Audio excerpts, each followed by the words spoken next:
Welcome to The Jump.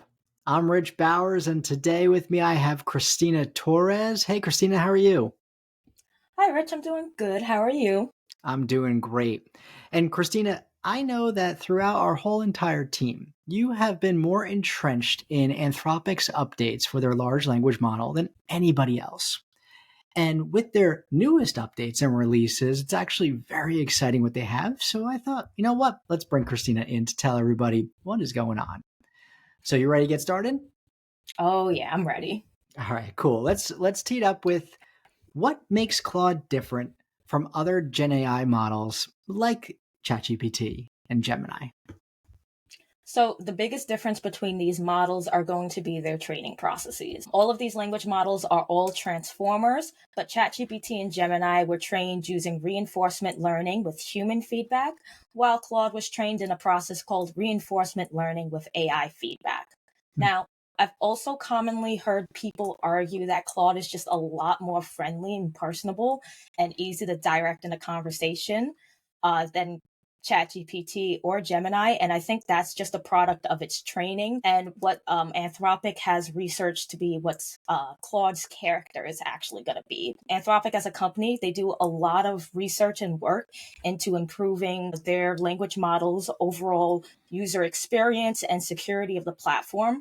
And character is one of the adjustments that they've made. And there's a research paper from June that explains that Claude's character was trained in a process that they've borrowed from other reinforcement learning training processes they follow, but it trains it to basically explain that its perspective is based on all of the training data it has and not adopt a single value or anything, and actually explain to you what it believes its personality and character is based on the biases that it's picked up from training with the other AI models. Okay, way to start us off here. So, first off, the difference is that ChatGPT and Gemini, their training or the reinforcement training involves humans, where Claude, Anthropic's Claude, which is their large language model, is trained with AI. It's training itself. The part that was most interesting to me was it's nicer, and it potentially is nicer because humans are not as involved.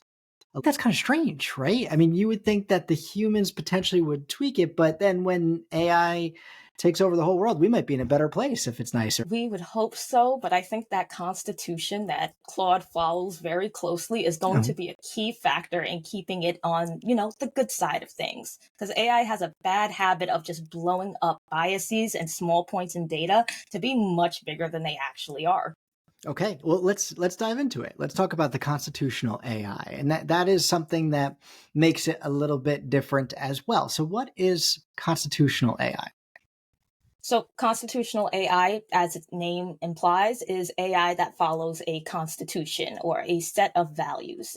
And those sets of values are mainly focused on controlling how it goes about solving problems and its ethical sense of view.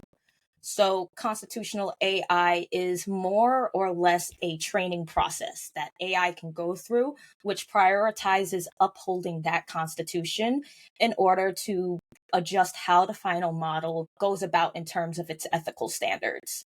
So, what it does is it breaks down the process into two parts where the AI model has two chances to work with the Constitution. Part one is a supervised learning section where the AI model will work with the Constitution and try to create outputs that best match the constitutional standards that it's trying to uplift with that. Then in the second part, it's reinforcement learning. But reinforcement learning typically has human feedback involved in it.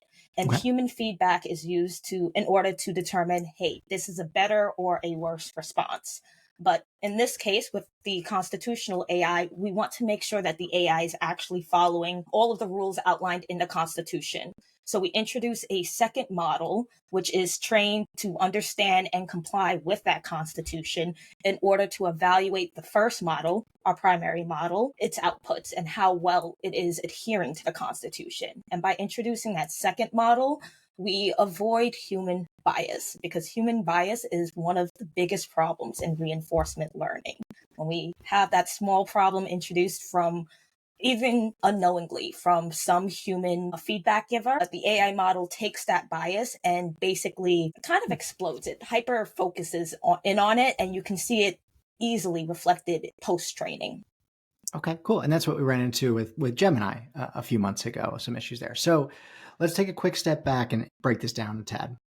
So Anthropic's Claude, it has a constitution, a set of rules that it needs to follow going forward. Now, these rules could involve ethics, they could be approaches. It can also follow a guideline of personality, correct? That's all in that initial data and training.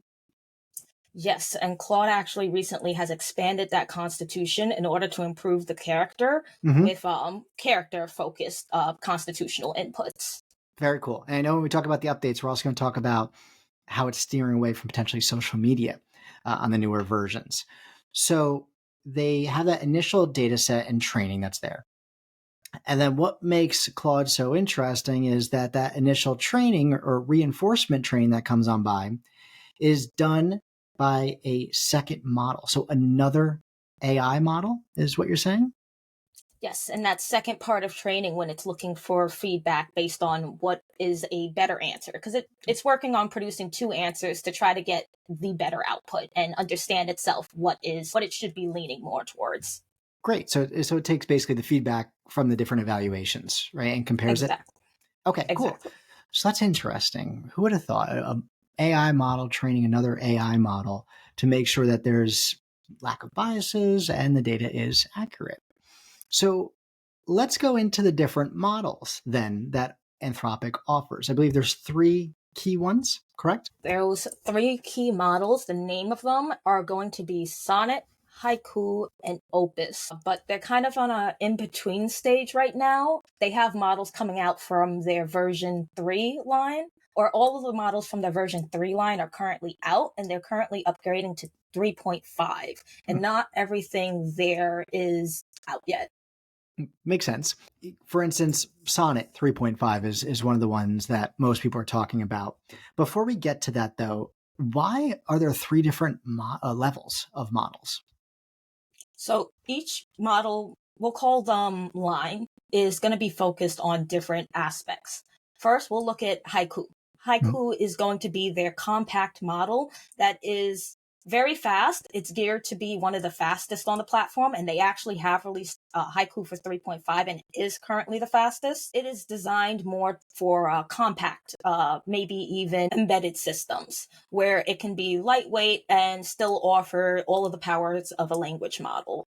Now, next up is going to be Sonnet. Sonnet is kind of their middle tier level where they balance the speed at which it can produce answers and also the power at which it can do complex queries. It's not so overpowered where you need any type of specialized hardware to run it, but it can do some pretty intense work. And then their final model, which is going to be the Opus line, that is more geared towards complex reasoning tasks that are intensive, require a lot of steps or intense reasoning. Opposite line, that is one us as individuals are typically not using. Is that more for corporations? Absolutely have it spot on. Opus isn't available at all right now through their chatbot service, the Claude Online. It is more geared towards corporations using it to scour large data sets and big data, specifically for analysis. Okay, that makes sense. That makes sense. And we'll talk about partnerships with companies who are probably using that line. The area that was really interesting in is the Sonnet 3.5. That line, those updates that just came on now, it looks like it's very cool, some of the things that they're doing, specifically on the computer use. What is that? And then just to piggyback, could that be considered an AI agent as well? Okay, so the computer use is pretty fun. It's a new feature where Sonnet is basically able to control your computer and essentially use it as its environment to interact with, understand, and use as inputs. How it works is it's going to be taking screenshots of your computer, of the interface that it sees, and using the computer vision model that's baked in the Sonnet, it can see what's on the screen and assess what it has to do, move the mouse around using OS commands, select screens, open them up, and then perform its typical language model work of evaluating what steps it has to do in order to accomplish the task, and then actually perform those tasks on your computer. So it's very much like AI character in a video game. If you've ever seen the NPCs that are free to interact and have an open dialogue, similar in that sense, but not quite as powerful. At the moment, how it is set up is it's rather slow, because if you think about that process of taking a screenshot, sending it to a computer vision model to break down what's in the image, and then assess via language model what steps need to be done in order to accomplish the task, and then sending the language model to output the exact steps and program commands to execute said work, it is currently a process that is not as quick to execute as one would hope, but given the amount of work that's being done, it's very impressive, the speed at which it's being done. Very cool. And I saw 2 demos. And the first one was done by Ethan Malik, who wrote Co-Intelligence. And he took a construction site, pictures of a construction site, I guess on a website or so, and had the model go through where are the safety issues. And it was able to take screenshots of it all and then type it out. So it was able to look at the screen, it was able to move the cursor and click buttons and type text. That was one version. That was the first one I saw, which I thought was pretty neat. And then the second one was the demo from Anthropic, I believe themselves, when they had a fill-in chart on the side and they had different tabs, Excel sheets, websites that the model was able to go through and then fill in those tabs on behalf of, I guess, the human, which is pretty cool. Also, we talked about some of the guidelines before with the Constitution avoiding certain ethics. Something that they're including with 3.5 on Sonnet is they steer clear of social media. So things like posting content on social media, registering web domains, or interacting with government websites. So it looks like that was also infused into some of these updates. I think we might actually even go through a demo with yourself in a second, but before we get to that, wrapping up our conversation specifically on Anthropic's Claude, do any larger companies partner with Anthropic right now in the way, like, say, Microsoft does with OpenAI? So currently, the largest backer is actually Amazon, who have a total of $4 billion invested over the last 2 years from 2023. And I actually saw this morning on Friday, they've promised to invest another $4 billion, bringing them up to a total of $8 billion invested. Yeah, right? Yeah. And they're doing this, okay. The first $4 billion that they promised, what that did is it brought Claude to Amazon Bedrock API. And Amazon had promised with Anthropic that they would be used as a primary cloud distributor and provider. Okay. But with this new $4 billion investment, what it does is it partners Anthropic with Amazon in order to work on developing the new AWS Trainium chips, which are AI-focused, powerful processing chips that Amazon is working on. So hopefully we get some news there eventually. The second largest backer is going to be Google Cloud with a $2 billion investment from the last 2 years, and that brought Cloud to Vertex API. Second newest partner is Snowflake, who signed a multi-year strategic partnership to deliver Claude, specifically, I believe, the Sonnet model through Cortex AI, which is a service that runs on AWS. You mentioned Google partnering with them, and Google has Gemini. And then Snowflake, there's some AWS aspects, of course, but they're actually integrating Sonnet or another line of Claude into its own platform, it sounds like, correct? Yes. Yes, they are. So great, a lot more use cases, and we're probably looking towards a lot more specialties of what this model can do. So that was a really nice rundown and explanation, details about Claude. Would you be able to share us just a little bit of a demo of computer use? I would love to. Perfect. All right, so I already have it loaded up. This is a Docker image, so a container that I have spun up. It's completely separated from my own personal computer, and that's based off of Anthropic's recommendations that they have posted. This is actually a GitHub container that Anthropic provides in order for you to mess around with their computer use demo. So if you have Docker installed, honestly, anyone can run this, but you will have to pay for your Anthropic API key. Now, just to take a look at what it does, I found that the computer use works very well when you give it very specific instructions. So like telling it specifically what pages to open up, what applications to access, when to switch screens, and keeping the instructions relatively short. So that way it has to do less logic figuring out itself, and it can kind of just execute the steps. Okay, so similar to talking to any type of language model. Exactly. So here I'm just going to have it open up a Firefox window and navigate to the Python documentation. And then once loaded, let's ask it to navigate to the update. All right. Now, if I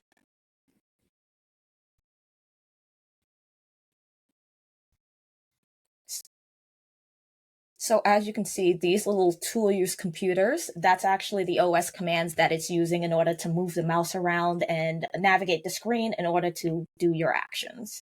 And after doing each step, it'll send a screenshot to the model to show it where it is in the process. So it's looking like it's actually having trouble navigating to the Python documentation and specifically clicking on the search bar. Did you have to go uncover that yourself?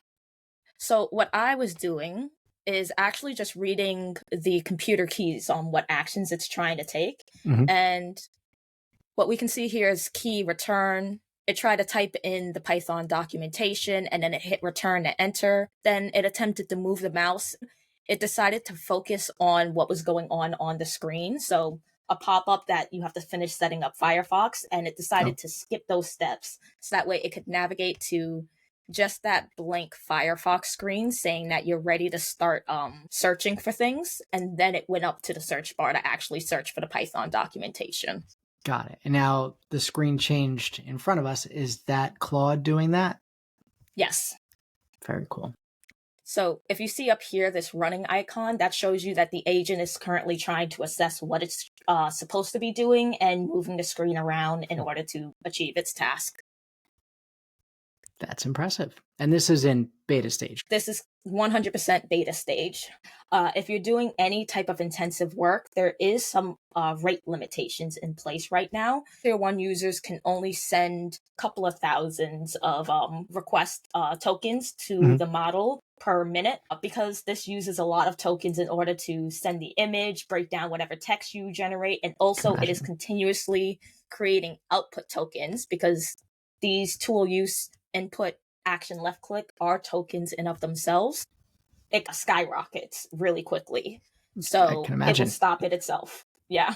Okay. All right. So there's some limitations with it. Understandable. That was something that we've seen with other models as well as they were rolled on out.